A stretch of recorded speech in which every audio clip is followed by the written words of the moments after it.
Hi, Stat 2003. This is a makeup lecture or additional lecture dealing with conditional probability. Since I'm making this lecture just as a recording and not there's no live audience, I'll actually go a bit quicker, so I think. And also I will start by actually summarizing um, all the results up front. Now, there was already a previous Zoom lecture where we introduced notions of conditional probability, but just for completeness, I'll put it all here. So I'll start with all of the results that we're going to speak about, and then we'll have some examples. So if we have a probability space, um, omega f p, and we have an event B, so B is an event such that the probability of B is not zero, then the probability of any other event A given B, that's the conditional probability of A given B, is the probability of the intersection of A and B divided by the probability of B, right? So the idea is that we take, if this is our whole sample space, and this is event B. So now we know that event B has happened. We're asking what is the probability of A. So we're taking this intersection, the intersection of A and B, and dividing that by the probability of everything, probability of B, by that. Okay. So that's the definition of conditional probability for us. Okay, and that's it. Um, and now there is the law of total probability,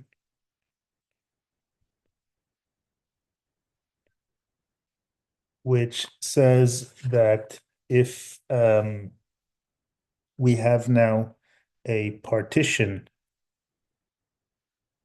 of omega, B1, B2, a sequence of B's, okay? So that means that the union over all i's of bi equals omega, and each bi and bj they are mutually disjoint. Their intersection is the empty set for I not equaling j, right? So if we have a partition, here you can view a partition like that, B1, B2, B3, etc., up to Bn, or you can even have that partition to be countably infinite. So you might not have a finite number of events here. Maybe not n, but maybe it goes up to infinity, right? So they can have an infinite number of events. Of course, their probabilities would have to be smaller and smaller, but that's okay. So the law of total probability is that the probability of A is, first of all, you can write it as the sum over all I of the probability of A intersection BI. Okay, so the idea here is simply that if you would take, if this is your event A, if this is your event A here, then you're doing A intersection with B1 and A intersection with B2 and A intersection with B3, etc., etc. Okay, up to A intersection, it perhaps intersects with Bn as well. Right. So that's one way to write the law of total probability. But the more common way is to say that that would be the sum of I of the probability of A given BI times the probability of BI. Okay. So what we did here is we said, well, this probability of BI times the probability of A given BI is a probability of A intersection BI. Now, this is all correct here if the probability of BI is not zero. Because if the probability of BI is zero, then according to the definition of conditional probability, this thing is not defined. However, we could still just define, so we can still just define, we can say for the purpose of the law of total probability, we can still just say the probability of A given BI is defined to be zero if the probability of BI is zero. And that's okay because anyway, you're going to have a zero here. So effectively, we're going to sum up. So if it happens that the probability, we're only going to sum up over events that have positive probability. So if it happens that, say, this event, this B3 event, and maybe this BN event, if they have probabilities of zero, okay? So if the probability of this is zero, probability of this is zero, they're just not going to be included in the sum. So that's the law of total probability. And of course, it's useful in cases where a probability model is defined through conditional probabilities. Okay. Now, just a friend of law of total probability and of conditional probability is the all famous Bayes rule. Bayes was a person. And in fact, in statistics and many other fields, there's a whole area called Bayesian statistics. Okay, so before we had, here were our events, A1, sorry, B1, B2, B3, etc., up to some Bn or maybe a countable set. And we had this event A. And with the law of total probability, we can say, well, what's the probability of A? Now we can say, let's say that A happened. What is the probability that one specific B has happened? So more specifically, we can say the probability of some Bj happening, some event Bj happening, given that A has happened. Well, that is, first of all, we're going to derive Bayes' rule right away, as in the same way that we derived the law of total probability, right? So the proofs for these are just here. They all come from the definition of conditional probability. So what we're going to say is, let's first of all just say that's the probability of Bj intersection A divided by the probability of A. But now let's write this numerator as the probability of A given Bj or conditional on Bj multiplied by the probability of Bj. And in the denominator, let's use the law of total probability. So let's say that that's the sum over all i's of P A given Bi times the probability of Bi. So this is the all famous Bayes rule, and which says that this equals that. Okay, this was our intermediate step. This guy here. All right. So this is the all famous Bayes rule, and it allows us to say, well, if we know that A has happened altogether, so say we know that A has happened. Okay, oops, again, I erase this. We're now asking what is the probability that a specific B has happened, in particular, say this B. Okay, so we're asking what's the probability of this B? So what's the probability of this Bj? So say J equals 3, given that all of A has happened, and we use our conditional probabilities as such. Okay. We'll see an example soon of Bayes' rule. Sometimes, a word of caution, sometimes people just think that conditional probability, they call that Bayes' rule. But no, if we're a bit more precise, Bayes' rule is this. Bayes' rule is you're speaking, sometimes you call this is an a posteriori probability. So you know now that the outcome A has happened, you're asking what one of the root causes for A, specifically Bj, what's the probability that that has happened? Okay, so that's another thing coming from conditional probability. And finally, another kind of simple rule looking at in this sequence of results coming from conditional probability is a product rule. So now let's take A1, A2 up to AN as events. Okay, so now we just have some events. And let's assume also that the probability of A1 intersection A2 to intersection up to almost the last one, that this probability is greater than zero. We don't like to work with zero probabilities. Okay. So the product rule says that then, in this case, the probability of A1 intersection A2 intersection AN, so we're looking at the intersection of all of the events, okay? What we can do is we can break this up. We can say that's the probability of the first event only. First is arbitrary here, what is first, but we just chose A1 as a first. And that would be then multiplied by the probability of A2 given A1. Okay. So if we look at this, then that is effectively the probability of A1 intersection A2. And then we multiply that by the probability of A3 given A1 and A2. And the multiplication continues. Then we multiply it by the probability of A4 given A1 and A2 and A3.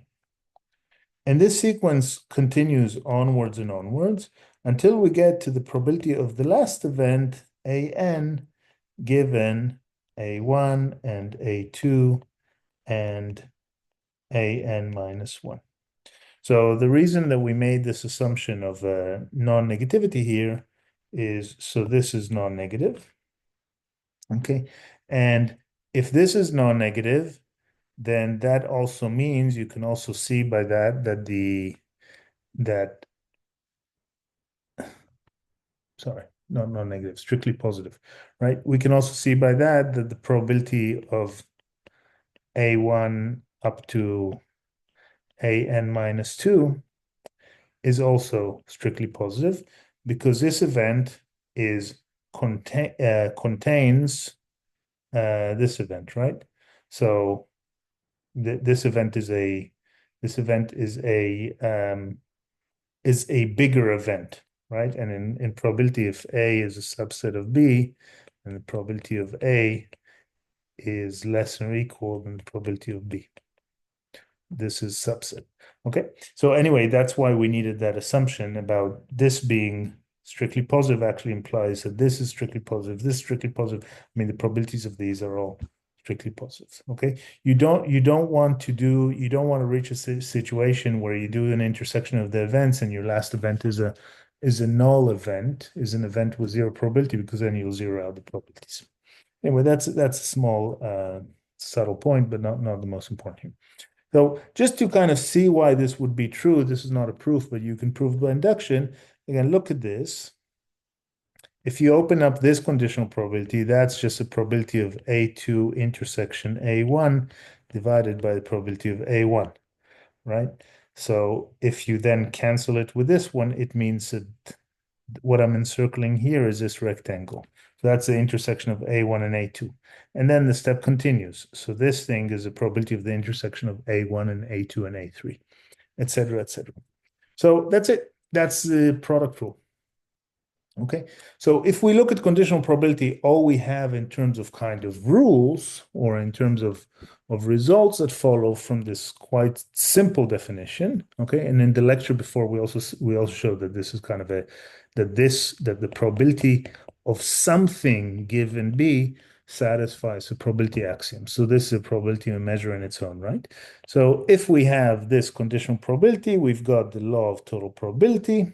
Okay, we've got Bayes' rule, okay, and we've got the product rule, this little neat thing. Where we already used the product rule for n equals 2 implicitly, for example, here, right? So going from this, the intersection of A intersection BI, this is the probability of A given BI times probability of BI. That was already the product rule used. So these are the four basic things that come from conditional probability.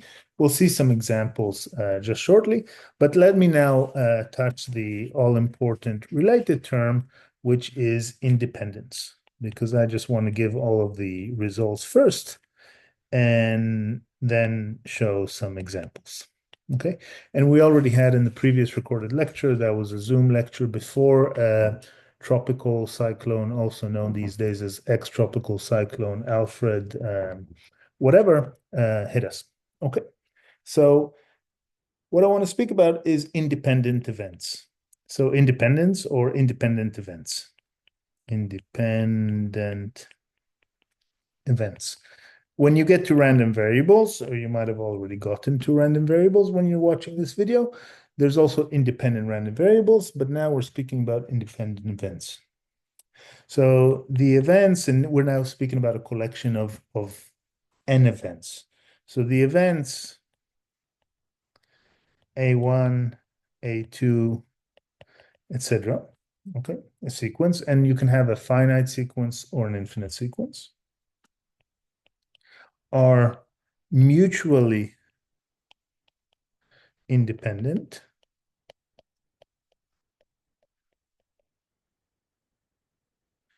if for any k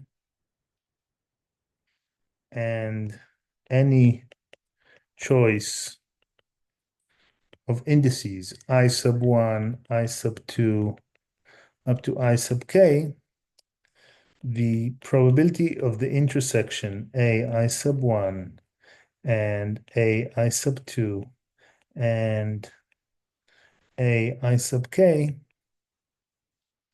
is the product of the probabilities.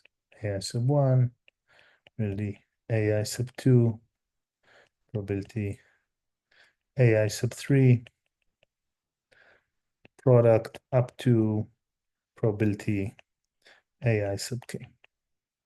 Okay, so this is kind of for not just two events, but a collection of events.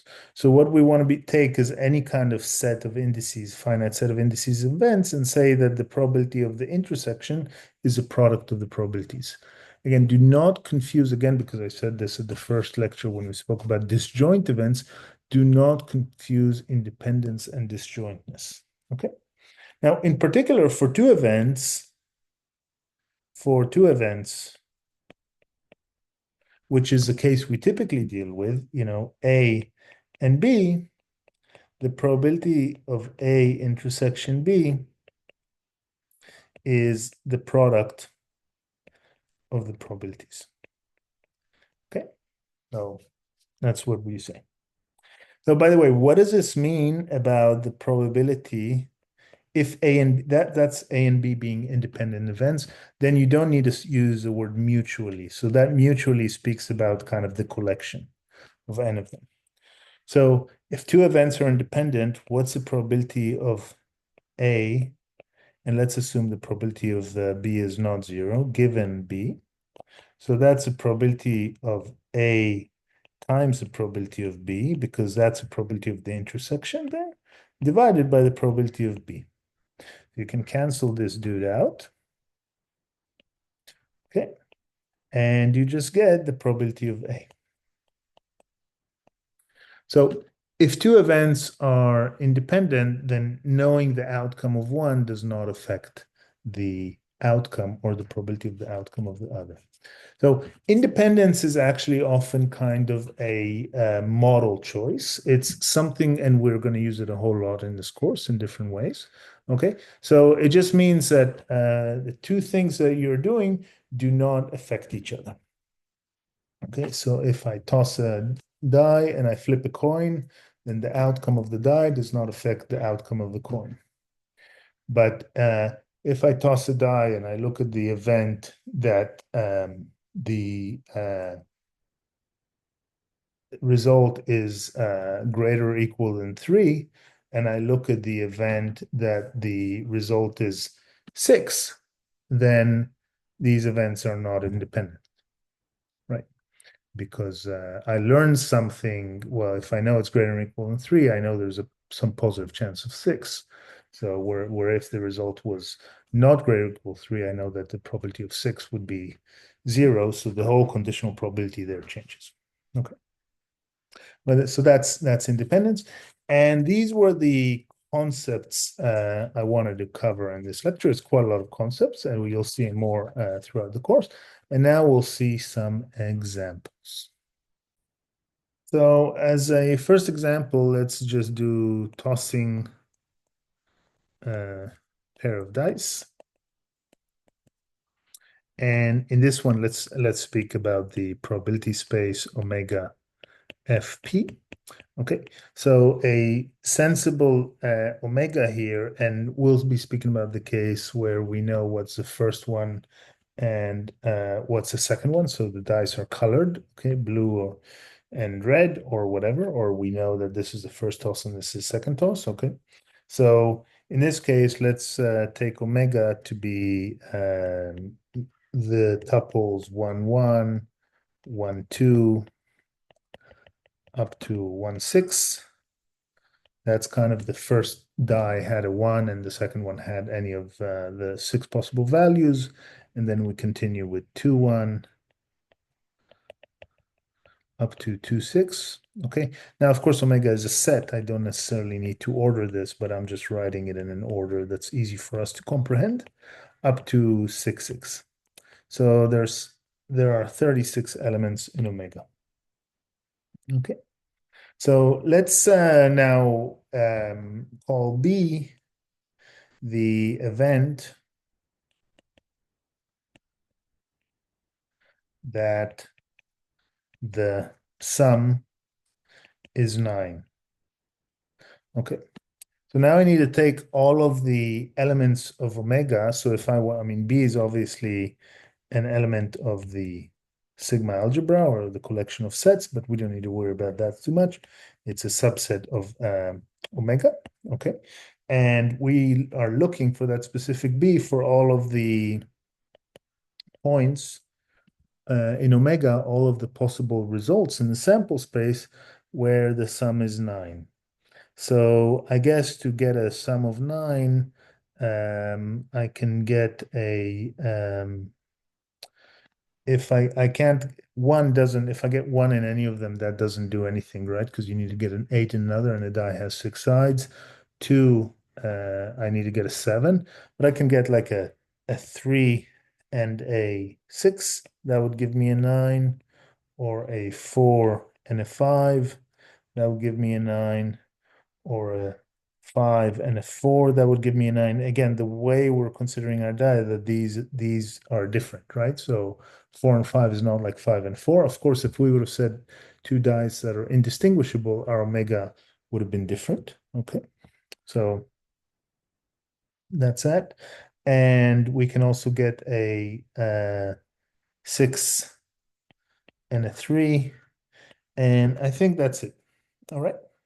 So that's all we have.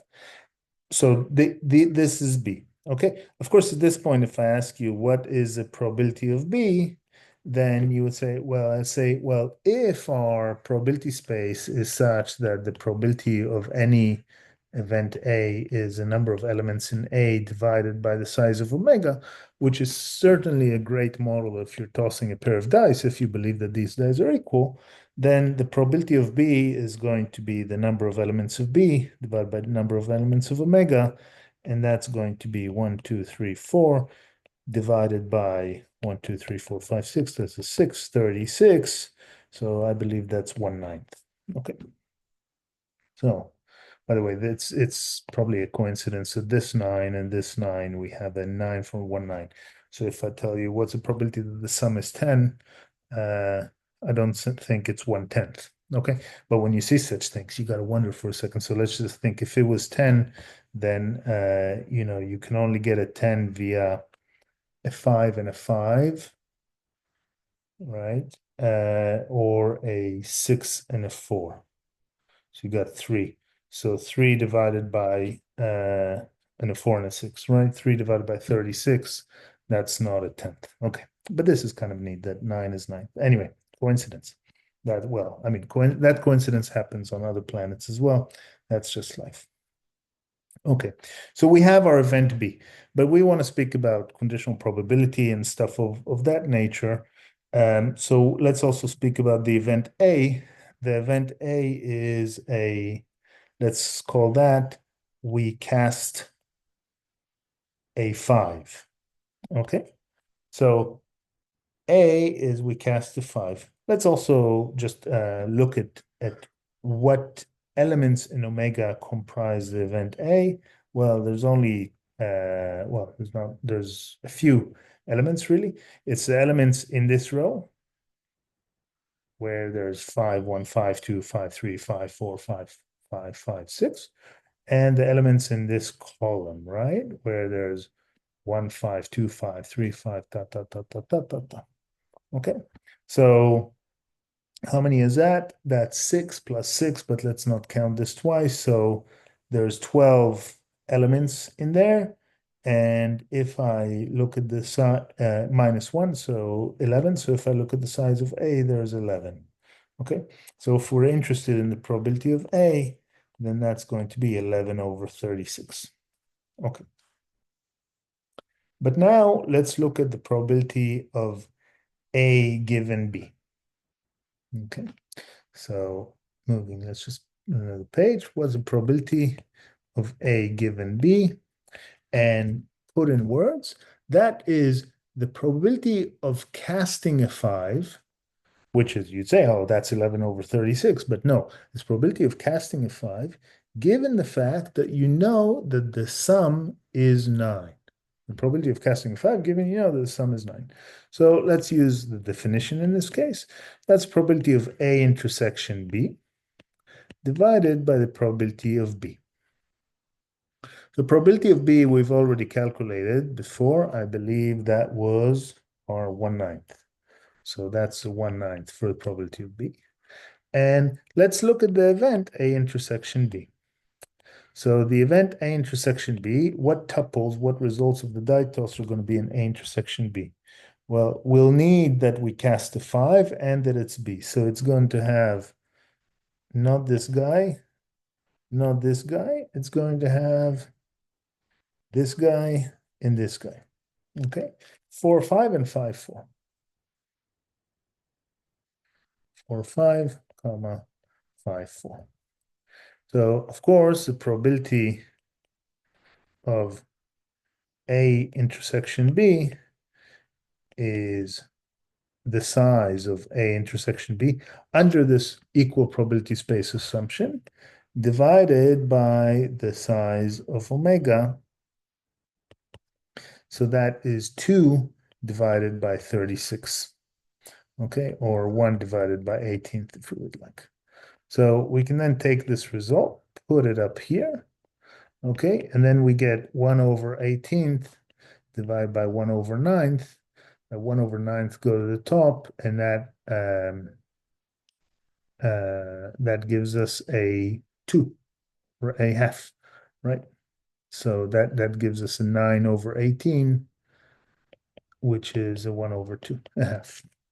So the probability of casting a 5, given that the sum was 9, is 50%. Now you see out of this guy, there's 50% here. Now, what you might have noticed is that when we're looking at a symmetric probability space, then when you're looking at the probability of A given B, a symmetric, I mean an equal probable probability space, a probability space that satisfies this. Only in this case, not in all cases. So this is for equiprobable. And anyway, you can only speak about equiprobable probability spaces when the number of events in omega is finite. Sorry, the number of elements in omega. Omega doesn't have an event. So omega is an event in itself. Events are an F. The number of elements in omega is finite. So for equiprobable spaces, you have A divided, sorry, you have this conditional probability is the number of elements of A intersection B divided by the number of elements in omega, divided by the number of elements in B, divided by the number of elements in omega.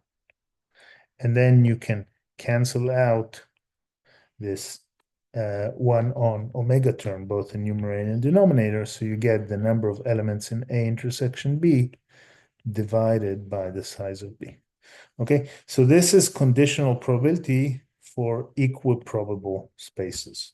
And that's what we saw happen here. Okay, so that was one example. Let's see another example. Well, so, and of course, another example was already given in the previous lecture, where we introduced conditional probability. And that example had to do with the cyclone and then the categories of the cyclone. Okay, so that was already another example. Let's see more though. Okay, so for the next example, let's consider a communications channel.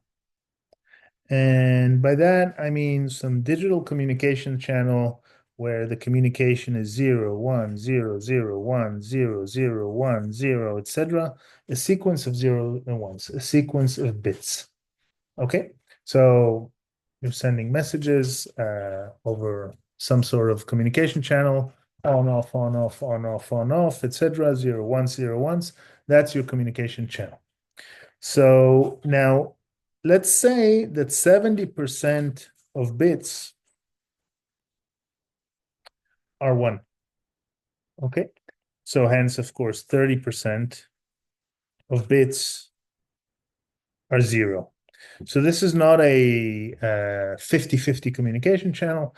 It's slightly more likely to get a 1 than a 0. Okay. Now, this channel is imperfect. So this is what the sender does. And they send messages to the receiver. Okay.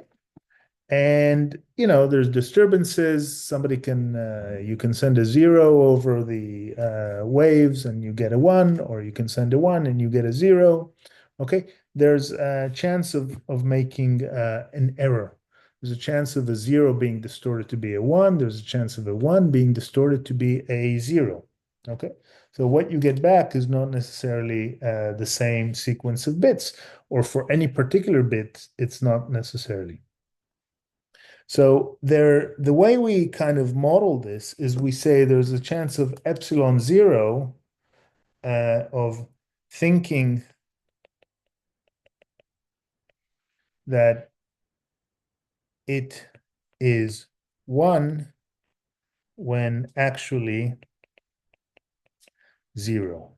Okay, so this is a probability. It's not going to be like 70 or 30%. It's going to be a pretty small number, like 1/100ths or something of that nature. But, for it's when you get a 1, but you actually think it's a 0. And similarly, you can say that there's epsilon 1 of thinking it is 0 when actually a 1. Right now, we could have also said these to be the same probabilities, but let's just keep it a bit more general. Now we are here. Let's say we're in the receiver, right? So this epsilon 0 and epsilon 1, they're kind of acting here through the, this medium, however we're sending the channel, right? And they're distorting the ones to be the zeros to be ones with this probability, and they're distorting the ones to be zeros with this probability. Okay. Now, say we received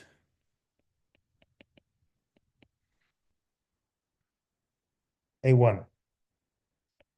Well, we interpreted something as being a 1. So we got here and we say, okay, we got our 1. So we're just kind of looking at the first thing. Okay, we're not going to look at the sequential channel. We're just going to look at it kind of single bit. Let's say that we received the 1. Okay. So what is the probability that it was actually a 1? Okay. What is the probability it was a 1? Okay. Okay. And we'll say what is the posterior probability. So it's the probability of after getting it. Okay. So what we're asking in words is we're saying, what is the probability that the TX, the transmission, so this side, the TX, was actually A1, given that the RX, what we received, was a 1, right? I mean, it's not certain that if we received a 1, then we got a 1. So now we can use Bayes' rule, but frankly, Bayes' rule is sometimes so simple that you can kind of just derive it on the spot. But we'll use it also. We'll just use it. So we'll say that's the probability of Rx one given Tx one times the probability of Tx one. Sorry about that. Times the probability of Tx one, right? So again, if you look at this, this is the probability of the intersection of these two events. That's the numerator of Bayes' rule. Okay. And in the denominator, what we want is a probability of Rx1, but for the probability of Rx1, what we can do is we can break the event Rx1 into there was an error, well, given that there was a 1 or there was a 0. Okay, so the probability of Rx1 is, let me just continue here on the next page.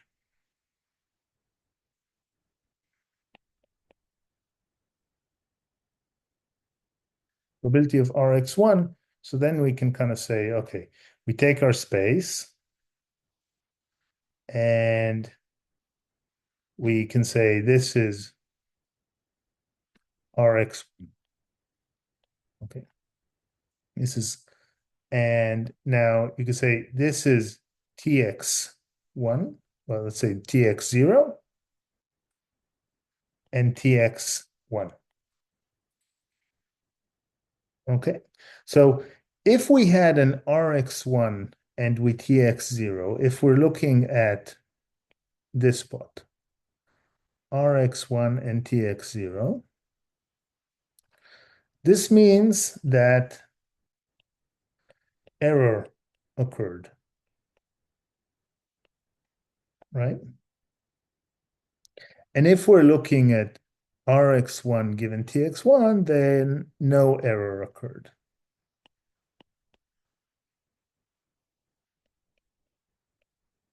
Now, with what probability does this error occur? Given a 0 receiving it as 1. Well, we specified that. When you have a 0 and you're actually getting it at 1, that happens with probability epsilon 0. Okay. And with what probability does no error occur, given that you Tx1, Rx1? Well, if you Tx1 and you Rx0, that you get that with probability epsilon 1. So probability 1 minus epsilon 1, this is how you get no error occurring. So the probability of Rx1 is the probability of, I'm going to use now the law of total probability. I'll just write it out. I'll say that's a probability of Rx1 given Tx0 times the probability of Tx0 plus the probability of Rx1 given Tx1 times the probability of Tx1. And filling out those probabilities, then from a 0 to a 1, that was, again, I'll now put them in red. From a 0 to a 1, that was epsilon 0. From a 1 to a 1, that was 1 minus epsilon 1. And the probability of Tx0, we also have. The probability of Tx0 is 0.3. And the probability of Tx1 is 0.7. Of course, we said here 70% of the bits of one, 30% of the bits are zero. What we assume is that the bits are kind of shuffled and each bit is, you can just flip a coin and it's 70% or 30%. So you've actually got kind of a coin flip per bit. But now putting this all together, let's just, so we've just computed this denominator. So again, now we've got the probability of tx1 given rx1, and that is the probability of rx1 given rx1, sorry, given tx1 times the probability of tx1 all divided by, and now I'll write this expression here, epsilon 0 times 0.3 plus 1 minus epsilon 1 times 0.7. Okay, that's that. And we can also put expressions for this guy. Tx1, Rx1, that's the 1 minus epsilon 1. And probability of Tx1 is 0.7. Okay. So all in all, we have 1 minus epsilon 1 times 0.7 divided by epsilon 0 times 0.3 plus 1 minus epsilon 1 times 0.7. So for example, if epsilon 0 is 0.1, so that means there's a 10% chance error rates of flipping zeros to be 1. And my iPad won't scroll, but we will overcome this. Yep, we're back. And epsilon 1 is, say, 0.05. Okay, then when you substitute these numbers in, what you get is 0.9568. Okay, so your a posteriori probability of actually getting a 1 compounds all these through Bayes' rule and through these probabilities and says, well, that's my probability of getting a 1. So that was that example. Okay, this brings us to another example of conditional probability, and this is one of those famous examples. This one's called the Monty Hall problem. It was popularized in the 1970s after a game show called where I think I'm not sure if the game show is the name of the game show, but the quiz master of the game show, uh, their name is Monty Hall. And as part of this game show, you kind of end up with a situation where you've got three doors: door one, door two, and door three. And someplace behind the doors, and the contestant or you, the contestant, don't get to see that there's a prize. So I see this little star, that's a prize. You can hardly see it. Well, you can't see it. The contestant doesn't know where the prize is. So it can be here, or the prize can be here, or the prize can be here. The prize can be behind one of those doors. Okay. And we don't know that. And the way it works is the player is then asked to choose a door. So, in our case, without loss of generality, let's just say that the player chooses door one because the player doesn't know anything. So they choose kind of an arbitrary door. Now, at this point, the way that the show works is once that door is chosen, so you have chosen a door, and in this case, let's say you've chosen door one, then the show, the game host show, etc., the reveals one of the doors. Okay, so it opens this door or it opens this door. It's never going to reveal the door you're in, but it reveals one of the doors. Okay, it says, "Hey, look what's behind this door," and there's not going to be a prize behind the door revealed, right? So in this case, say if you chose this one, the game show host is going to have to reveal this door. But maybe if the prize was here and you still chose door one, okay, and you still chose door one, so the game show is going to have to reveal door three. But the game show host, or if the prize happens to be behind the door that you choose, and of course you don't know that as a player, then the game show host can reveal either door 2 or door 3. But, well, they're going to reveal either 2 or 3, one of those. Okay. So here the question, and after the door is revealed, you're being asked, is it, do you want to stay with the same door or do you want to switch door? Right? So say if you're here and the prize is behind this door, you chose door number 1. You don't know that door number 1 was where the prize is, and say door number 2 was revealed. Okay, so suddenly you see door number 2. Okay, so you get a choice to go, hey, do I want to go to door 3 or door 1? Okay.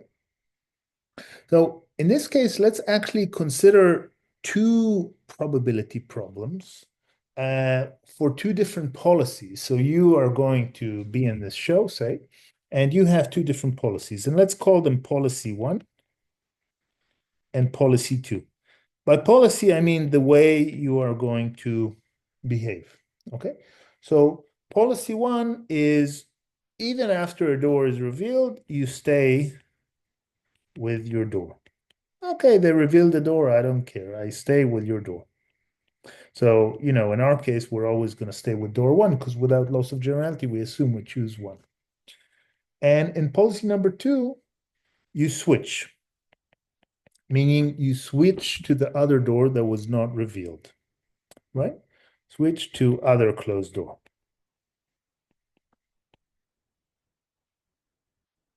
So let's just play out these policies for a second. So again, we don't know this prize. We don't know where the prize is. Okay. In this specific case, it's here. We chose door number 1. Say that door number 2 was revealed. Under policy 1, we are staying. Okay. Under policy 2, we are switching. Okay. That's what we're doing. Okay. Let's have another round of this game. Let's say that the prize was here. Again, without loss of generality, we're saying we're choosing door number 1. In this case, the game show host has no option but to reveal door 3. Reveal door 3. Okay. There is, under policy 1, we are staying with door 1. And under policy 2, we are switching to door number 2. Okay. Under policy Roman numeral 2, we're switching to door number 2. Okay. That's the way it rolls. All right. And now comes the question, which policy is better?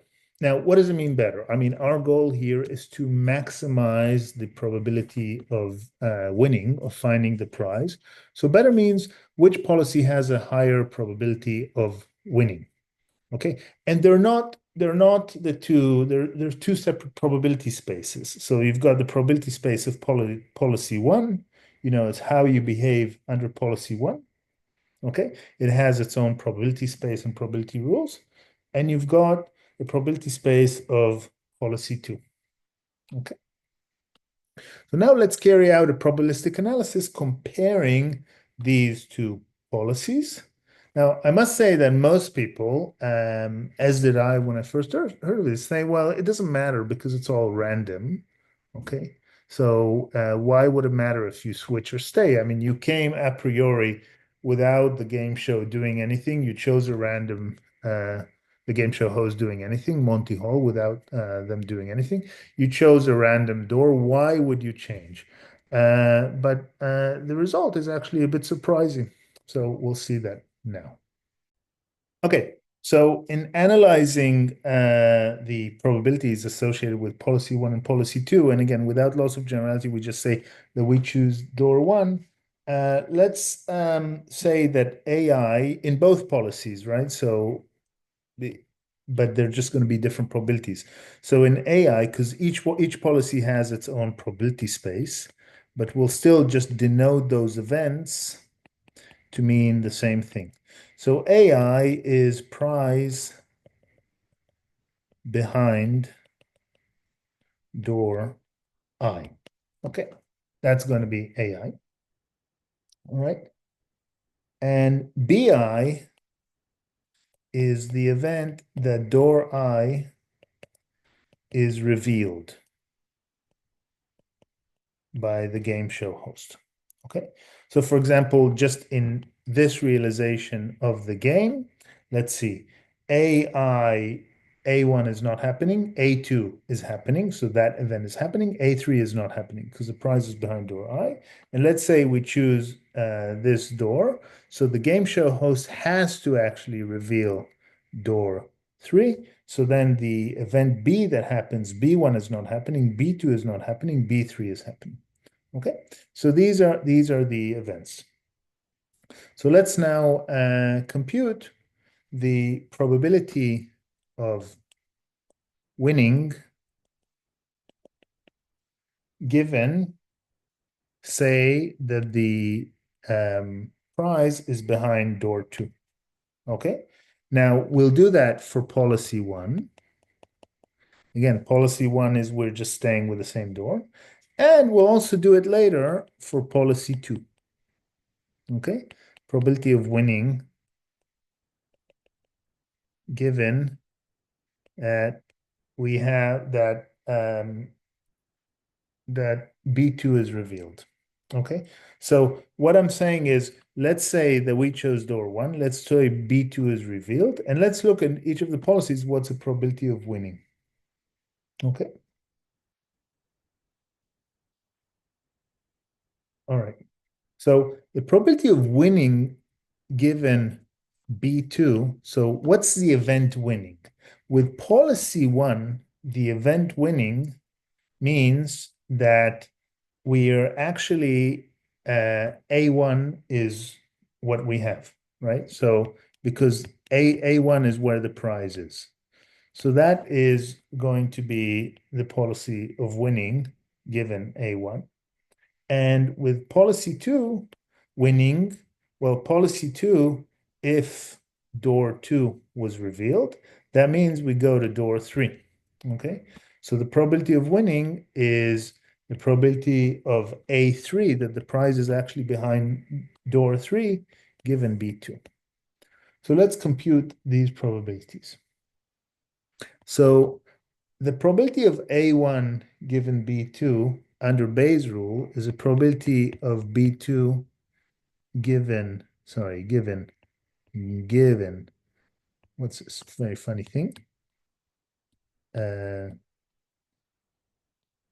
Don't know how I did this.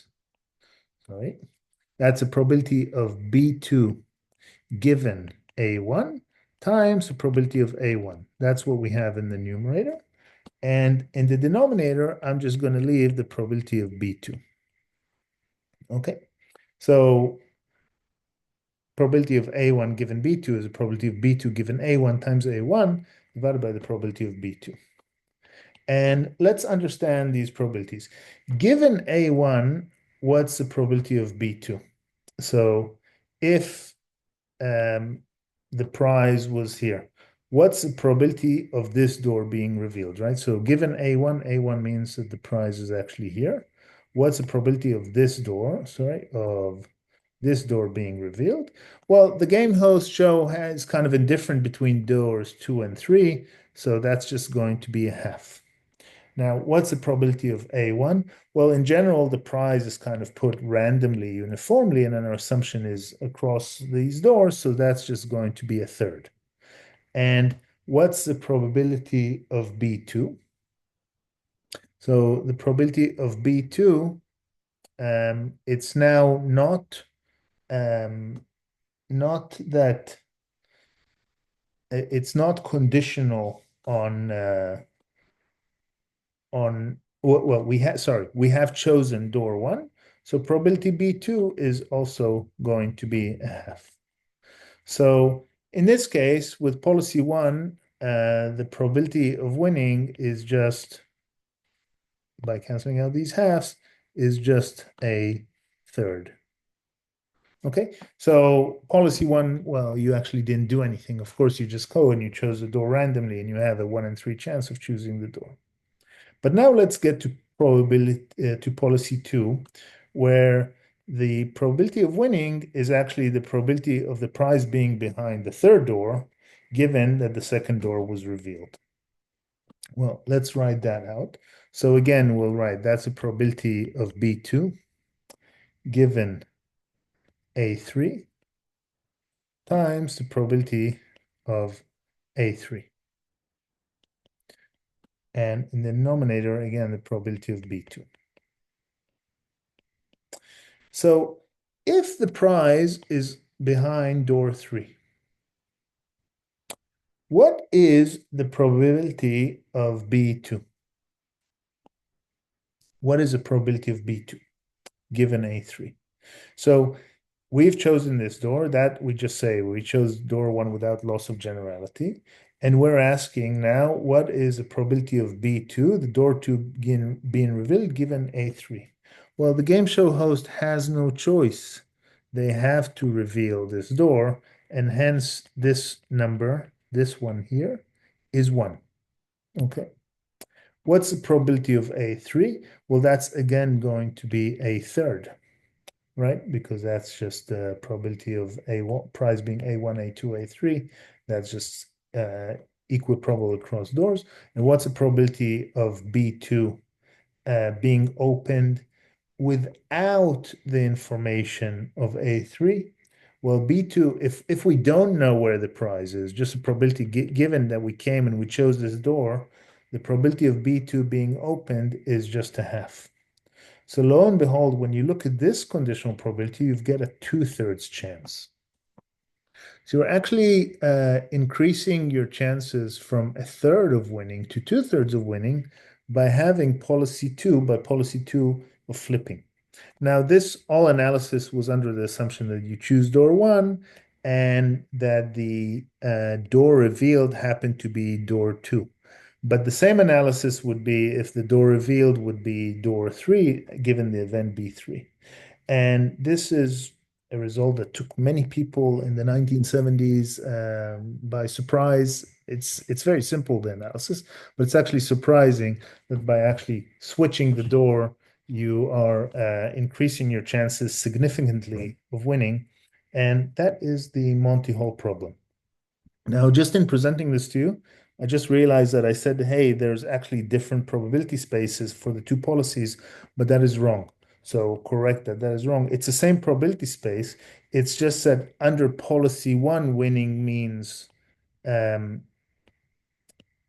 event is A1, and under policy 2, winning, the event is A3. Of course, you can carry the same analysis here. If you, instead of 2, you put a 3, you just flip 3 and 2 everywhere, and that would be for the other case. Okay. But in any case, the game show host cannot open door 1 where you are on, and they are restricted in opening the door if the prize is not in your case, and there's a 2/3 chance for that. And that restriction, intuitively, well, after you kind of understand it, makes it that policy 2, switch to the other door, is so much better. Use that if you ever go to a game show of the 1970s style, hosted by Monty Hall. Now, for one more example in this space, and now we'll actually use the product rule.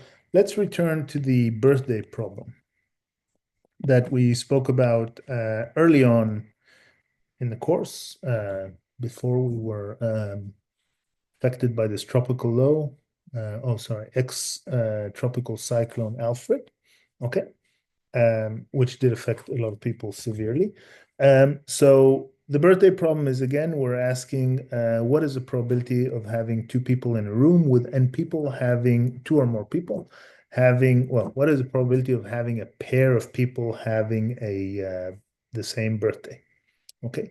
And the way we solved that was by a counting argument, because we just said, well, let's just look at all of the possible omegas, all of the possible dates, put that in the denominator, and then look at the event of having no match. We looked at a complement, like no birthday. So then we have 365 options for the first, 365 for the second, etc. Okay. And that's how we got this probability. Okay. of having no match, and 1 minus that is a probability of a match.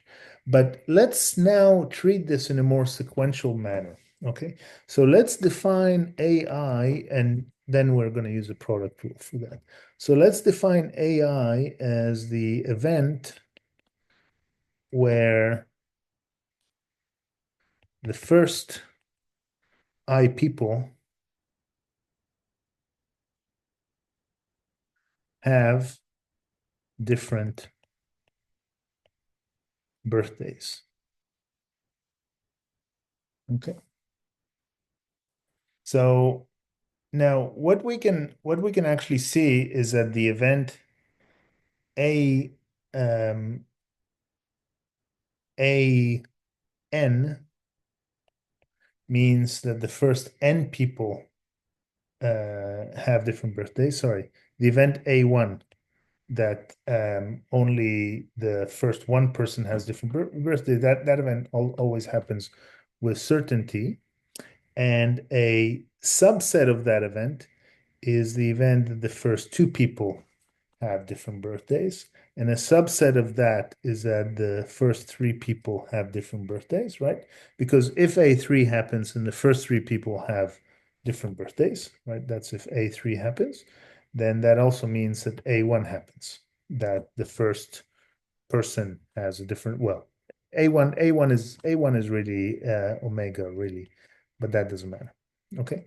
So A1 is omega, but A2 is the first event that kind of gets interesting. Okay, so we've got the sequence of nested events. And if we have n people, then what we want is we want the probability, we want 1 minus the probability of an. So an means the first n people have distinct birthdays. This means that there is a match. Okay, but let's not worry about this 1 minus. Let's just speak about the probability of an and get a similar expression to what we got before, but not using counting argument, but rather using the product rule. Okay, so what we can say now is we can notice that because this is a nested sequence of events, then an equals actually a1 intersection a2 intersection a3 intersection up to an. Okay, so down here you have the event an, and you've got all these events around an. Okay, and you might as well say, instead of just speaking about this one event down there an, I can look at all the sequence of events. Now that looks a bit like overkill, but that allows us, once you have this representation, that allows us to use the product rule. Okay, so the probability of an is then going to be the probability, just I'm now repeating the product, the probability of a1 given, sorry, just the probability of a1. And a1 is omega. This thing's just going to be 1, but that doesn't matter. And then it's going to be the probability of a2 given a1. And then we multiply by the probability of a3 given a1 and a2. And we continue and we multiply by the probability of a4 given a1 and a2 and a3. And this sequence of multiplications continues up until we get to the probability of an given all of the a1, a2, up to an minus 1. Okay, up to that, that's n minus 1. Now, the thing is, because these events are nested, the probability, the intersection of A1 and A2 is just A2. That doesn't always happen with the product rule, but it happens when we're looking at nested smaller events. And the intersection of A1, A2, A3, well, that's just A3. And the intersection of AN given all of the previous ones is just AN minus 1. So if I just write this again here, then what we have is the probability, whoa, not with such big font, okay, is the font does not want to get unbig, but we will win it. Okay, it's the probability of AN is the probability of A1 times the probability of A1 given A2 times the probability of A2 given, uh, sorry, A3 given A2 times up to the probability of AN given AN minus 1. Okay, so you go, I made a mistake here, 2 and 1. You go from 1 to 2, from 2 to 3, from 3 to 4, up to from n minus 1 to n. Now, the whole thing here is now to actually just reason about an expression for, in general, some term. What's the probability of AK given AK minus 1? So what's AK? AK is the first K people don't have a match. What's AK minus 1? It means the first K minus 1 people don't have a match. Okay. Now, here we are going to construct, we're now going to use just an argument which just assumes that birthdays are uniformly around. So if the events are if the first K minus 1 people don't have a match, it means that out of the days 1, 2, and let's say the days are 1 to 365, K minus 1 of these days, like, K minus 1, like this day and this day and this day and maybe that day and this day, okay, K minus 1 of those days have been taken up. Okay, K minus 1 of those days have been taken up. So the event that would say that the next additional person that we ask, hey, do you have a birthday? Is it taken up by these days? So the probability of that happening is out of 365 possible days where that person could have been born, right? Because his parents had, well, he was 9 months before his mother was pregnant, just uniformly around the year. Okay, so 365 out of 365 days, there's 365 minus K plus 1 options for that probability. So the one reasoning argument, we don't need to do a counting argument, is this one. Let's just see that this makes sense. Let's try K equals 1. So if we put K equals 1, well, no, don't do K equals 1, do K equals 2. So let's say, what's the probability of A2 given A1? So we're saying out of 365 days, it's 365 minus 2, 360, 3 plus 1, 364, right? There's quite a high chance that the next person doesn't match that probability. And now if we just stick this in the product rule, then we get here the probability of AN is 365 over 365, or just that's a probability of A1. That's just a probability of omega.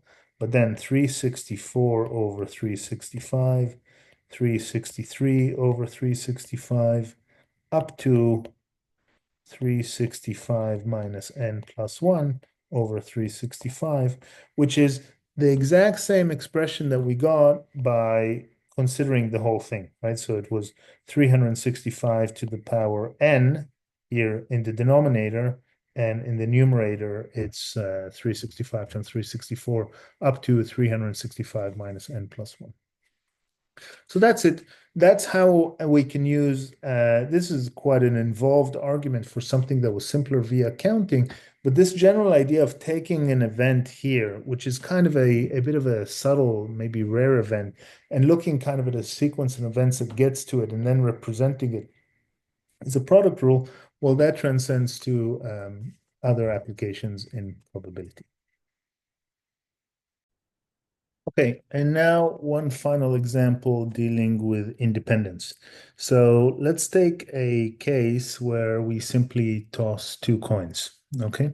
So our probability space, omega fp, has omega as tails, tails, tails, heads, heads, tails, and heads, heads. Okay, these are the four elements of omega. And let me place them like that. I'll put here the tails, tails. I'll put here the tails, heads. I'll put here the heads, tails, and I'll put here the heads, heads. Okay, so we can say that that is coin one, right? That's coin one, and this dimension is coin two. So let's look at first, let's look at two events. Let's look at event A, which is that event will be coin one is heads. Okay.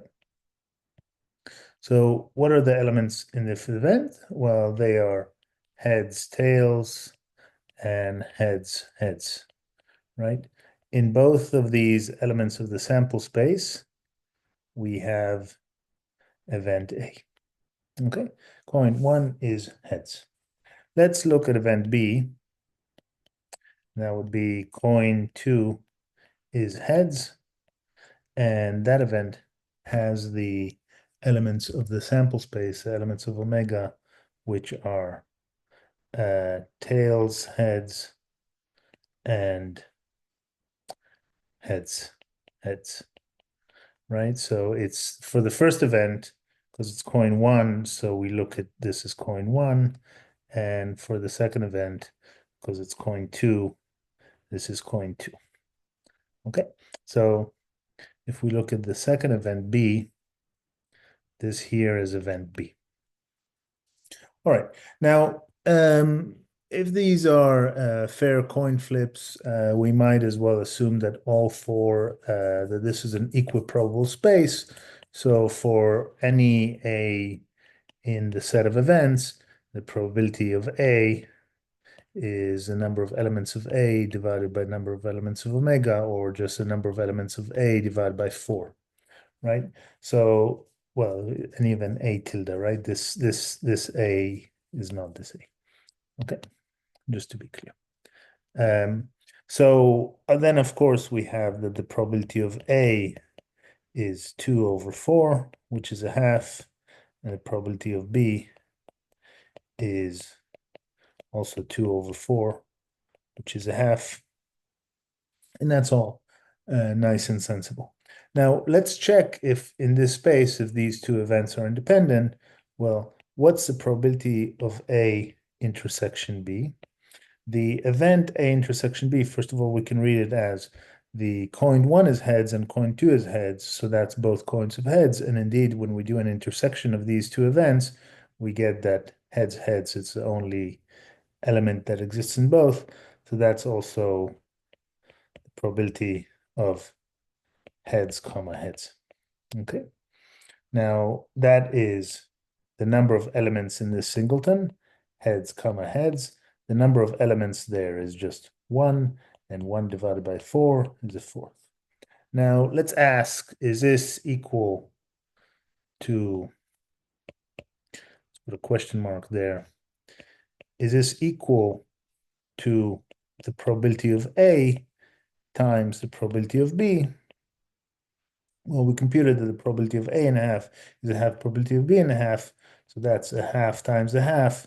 And indeed, the 1/4, which we get here, is a 1/4, which we get here. So A and B are independent, and that's pretty much by construction, right? These two coin flips are independent. And it comes from the fact that we created here the Cartesian product of heads, tails, and we created all four possible events. Kind of that's why this happens. So that's a very simple example of independence. Okay, now let's just complicate this one more. Let's remember. So if we go back to the definition of independence, we said that we didn't just speak about two events. So this was independence of two events, right? But when we speak about n events or a sequence of events, they're going to be mutually independent if for any k and any choice of subset of events, the probability of the intersection is going to be the product of the probabilities. Okay, so let's see if that's the case that we get here with now a third event. Let's throw a third event into the works. Okay, so the third event we're going to throw into the works is going to be this event. Kaylee, I'm recording.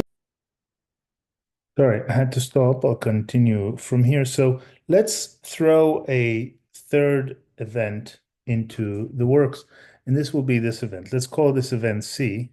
And just in terms of elements, so as being some C as some subset of omega, it's some element of the set of events, let's put tails, tails, and heads, heads in there. Okay. So in words, if you would like, the event C is that both coins end up in the same way. Now, what I want us to see in this example is that we'll have that probability of A intersection B, we already had that, is probability of A times probability of B.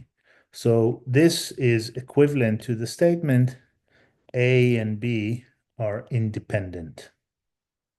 Okay, we'll also see that the probability of A intersection C is the probability of A times the probability of C, and that will imply that A and C are independent. And we'll see similarly, just kind of by symmetry, the probability of B intersection C is the probability of A times the probability of C, and that will imply that B and C are independent. So we've already verified this guy. Let's check out these two. So let's look at the probability of A intersection C. Probability of A intersection C, well, that's just this, right? So that means that coin A has the heads and both coins are the same, and that's the probability of heads comma heads. And that's 1 over 4 because there's only one element in the singleton heads over heads. And similarly, by the same argument, the probability of B intersection C, just by symmetry, is also going to be 1 over 4 because that's also the probability of heads comma heads. Okay. So if you intersect B and C, right? So the second coin of heads in that. And if you look at the probability of C as on its own right, probability of C is just the probability of tails, tails, or heads, heads, right? So that is 2 over 4 or a half, okay?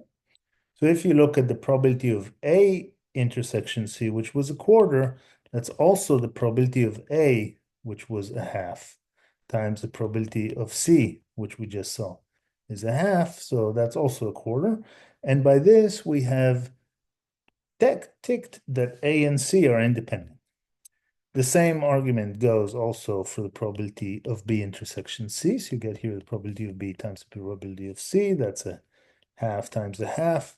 So it's a quarter, and hence B and C are also independent. So we got that each pair of these events are independent, and we say those events are pairwise independence. But let's see if the events A, B, and C are mutually independent. Remember, we need to look at this kind of slightly more complex definition. I'll go back to it here. That's mutual independence. So we need to choose any subset of these events. In particular, well, we chose now subsets of size 2. Let's now go to the subset of size 3, which is all 3 events. And let's look at the probability of A intersection B intersection C. A intersection B intersection C. So the probability of the intersection of A and B and C is just a probability of heads, heads, right? It means that the first coin is heads, the second coin of heads, and both coins are the same. and that's going to be a quarter. There's only one element in the singleton. How about the probability of A times the probability of B times the probability of C?